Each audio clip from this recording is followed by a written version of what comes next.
dipersembahkan oleh pemirsa. Anda masih dalam program 60 Minutes with Nike Widiawati. Bu Nike, katanya premium mau dihapuskan. Ini bagaimana?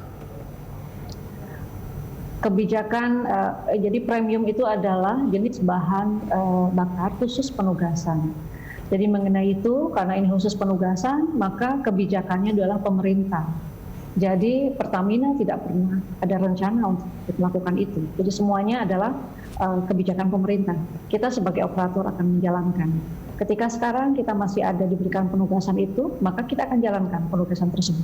Yang dilakukan Pertamina adalah kita memberikan edukasi, memberikan pilihan kepada masyarakat untuk memberikan opsi bahan bakar yang lebih ramah lingkungan. Itu yang kita lakukan, Bang Primus. Iya, kemudian juga dengan tren dunia sekarang kan menuju BBM dengan RON 88. Bagaimana Pertamina menuju ke sana? Iya, sebenarnya RON 88 sudah tidak banyak lagi negara yang menggunakan itu, Bang Primus. Jadi karena apa ya? Karena kurang ramah lingkungan. Apalagi sekarang kalau kita mau menjalankan ESG ya, semua negara ini concern dengan isu lingkungan. Kita pun juga sepakat dengan Paris Agreement ini. Oleh karena itu, ya kita mendorong masyarakat dan industri untuk menggunakan BBM ramah lingkungan, dan kita memberikan banyak kemudahan. Salah satunya dengan Pertashop itu kita juga jual sampai ke desa-desa agar masyarakat mudah untuk mencari BBM yang lebih ramah lingkungan. Iya. Jadi sekarang tidak lagi menjual BBM dengan RON 88 ya, yang sudah ditinggalkan Masih. Berapa persen? Masih ada, tapi jual. Kalau kita kuotanya kan semua ditetapkan oleh pemerintah ya. Jadi kita masih mengikuti itu, Bang Primus. Iya. Oke. Sekarang ini semua negara berlomba-lomba, korporasinya terutama di bidang energi untuk mengimplementasikan ESG. Bagaimana implementasi ESG di Pertamina? Iya, kita sudah sepakat secara negara dan juga korporasi, kita sudah sepakat untuk menerapkan itu ya. Jadi dari sisi environment, kita menerapkan, mengembangkan ya, mendorong penggunaan BBM yang ramah lingkungan. Kemudian kita juga ada kerjasama dengan PLN untuk gasifikasi pembangkit-pembangkit yang masih menggunakan fuel. Jadi ini pun besar sekali dampaknya. Kemudian dari sisi renewable energy, Pertamina juga masih komit untuk mengembangkan geothermal sebagai green energy-nya Pertamina, dan melalui subholding power and renewable energy, kita juga akan mendorong meningkatkan renewable energy di dalam energy mix-nya Pertamina Group. Jadi nanti di aset-asetnya Pertamina kita akan tingkatkan renewable energy di dalam masing-masing aset tersebut ya, fuel mix-nya. Bagaimana dengan penerapan digitalisasi, Bu? Sekarang kan untuk kecepatan pelayanan Pertamina kan sudah masuk ke dalam digitalisasi juga. Iya. Untuk era sekarang ini digitalisasi ini wajib hukumnya, Bang Primus. Jadi di sisi pelayanan kepada masyarakat, kita sudah menerapkan digitalisasi SPBU. Jadi seluruh SPBU kita sudah dipasang digitalisasi, sehingga isu-isu kelangkaan ini bisa kita antisipasi lebih awal. Karena automatically ketika stok ini sudah menipis, ini sudah langsung terkonek dengan TBBM, sehingga bisa langsung pengiriman ini bisa dilakukan. Jadi kita bisa memantau semua stok yang ada, dan kita juga bisa melihat ya demand di masing-masing daerah ini kan berbeda-beda jenis BBM apa yang diminati oleh masyarakat. Jadi kita bisa mengenal lebih jauh profile dari customer-nya Pertamina. Apalagi kemudian kita lengkapi dengan cashless payment My Pertamina yang makin hari makin banyak nih peminatnya ke arah sana. Dan bukan hanya di hilir saja, sekarang kita juga sedang menggarap di hulu dengan ribuan sumur yang kita miliki. Kita juga akan menerapkan juga digitalisasi di sana, sehingga kita nanti bisa secara tepat memilih mana yang akan kita lakukan prioritas eksplorasi di sumur-sumur tersebut. Dan di dalam bisnis proses kita juga sudah terapkan. Jadi di SRP-nya juga ini sudah kita lengkapi semuanya di proses bisnis kita. Jadi semuanya ini menjadi platform dan ada ininya juga nih, blessingnya juga ya, pandemi COVID ini. Work from home ini membuat kita menerapkan digitalisasi dalam proses bisnis ini lebih cepat dari yang kita rencanakan sebelumnya. Ya, pada kuartal kedua, ketiga, secara nasional ekonomi mengalami kontraksi, Pertamina juga mengalami. Tapi bagaimana tahun 2020 secara keseluruhan dari sisi penjualan dan profit dari Pertamina, Bu?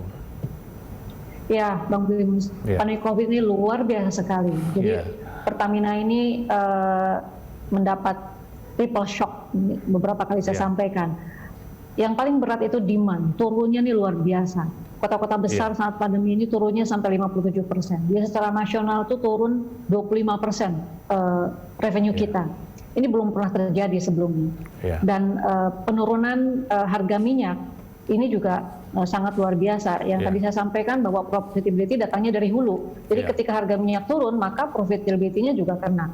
Belum lagi dari sisi akuntansi kita, ketika harga minyak turun, maka reserve itu harus terkoreksi berdasarkan harga minyak yang terakhir. Jadi ini juga luar biasa. Belum lagi mismatch di masalah kurs. Kerugian substitusi kurs dia tidak bisa dihindari karena crude kita beli semuanya dalam 92% spending kita ini dalam US dollar. Tetapi harga jual kita dalam rupiah kan 80% dihilir. Maka terjadi kerugian selisih kurs. Nah ini semua membuat mungkin Bang Primus juga masih ingat, semester pertama Pertamina mengalami kerugian 700 juta US dollar. Nah, dengan organisasi baru kita lakukan efisiensi, kita lakukan accountability yang lebih baik dan semuanya kita benahi gitu ya. Khususnya adalah efisiensi di capex dan opex kita prioritaskan semua. Ya, kita optimis Bang Primus di akhir tahun ini kita bisa mencetak laba.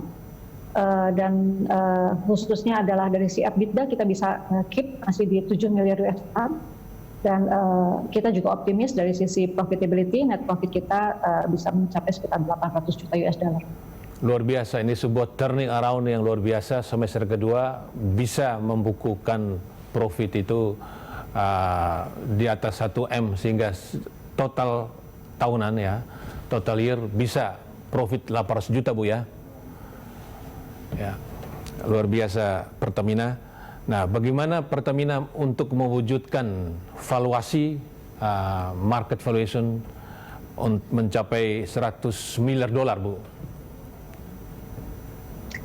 Iya, jadi yang perlu dilakukan memang tidak bisa hanya melakukan organic growth. Pertamina harus melakukan unorganic growth.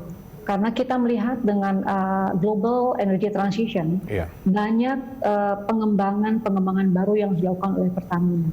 Jadi kita lihat bahwa tren ke depan electrification dengan electric vehicle ini adalah sesuatu yang tidak bisa dihindari. Oleh karena itu Pertamina juga masuk ke ekosistem electric vehicle, ke baterai, ya bekerjasama dengan BUMN lain tentunya.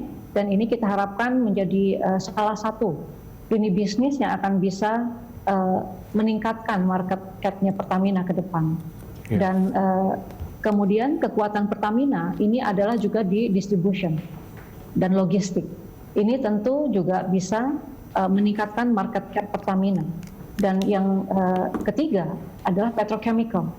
Dengan kekuatan kita sekarang dari mulai hulu dan juga di midstream atau di kilang, ini tentu akan membuat Pertamina menjadi lebih kuat ketika diintegrasikan hulu, kilang dengan petrochemical.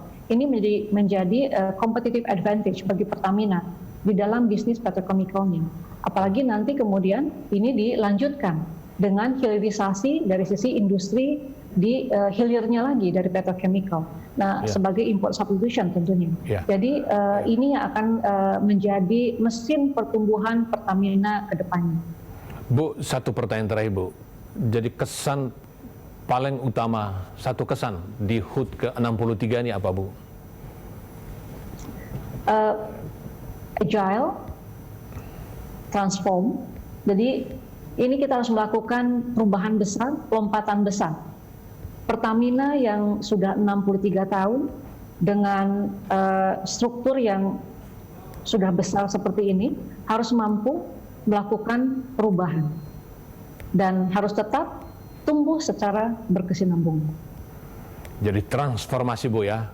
Jadi Dirgahayu 63 Pertamina Bu ya. Selamat sukses Bu. Terima kasih Bang Primus. Mohon supportnya selalu.